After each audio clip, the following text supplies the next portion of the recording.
नई बहू आई गुलाब के फूल जैसी। नई बहू आई गुलाब के फूल जैसी। सखियों ने पूछा सासुरानी कैसी। सखियों ने पूछा सासुरानी कैसी। बकर बकर करती बकरियों जैसी। बकर बकर करती बकरियों जैसी। नई बहू आई गुलाब के फूल जैसी। नई बहू आई गुलाब के फूल जैसी। सखियों ने पूछा जेठानी रानी कैसी। सखियों ने पूछा जेठानी रानी कैसी। खिड़की से झांके बिल्ली जैसी। खिड़की से झांके बिल्ली जैसी। नई बहू आई गुलाब के फूल जैसी। नई बहू आई गुलाब के फूल जैसी।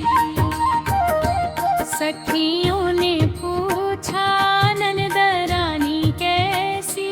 सखियों ने पूछा ननद रानी कैसी। गद गद घूमे बंदरिया जैसी। गद गद घूमे बंदरिया जैसी। नई बहू आई गुलाब के फूल जैसी। नई बहू आई गुलाब के फूल जैसी।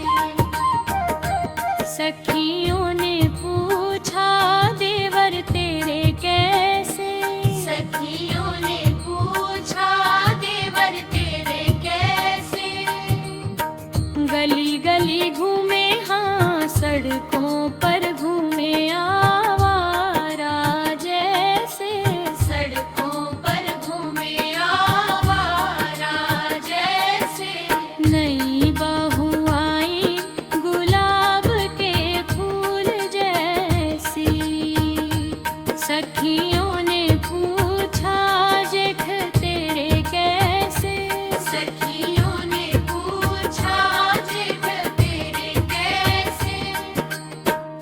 लंबे और चौड़े बैल जैसी। लंबे और चौड़े बैल जैसी। नई बहू आई गुलाब के फूल जैसी।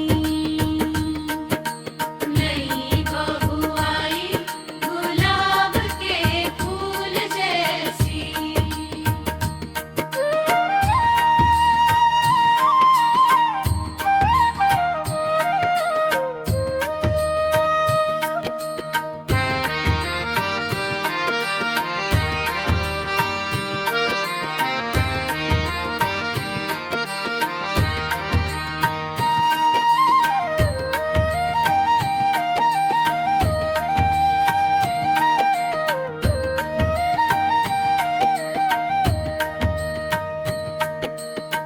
सेज पर बैठे शहंशाह जैसे।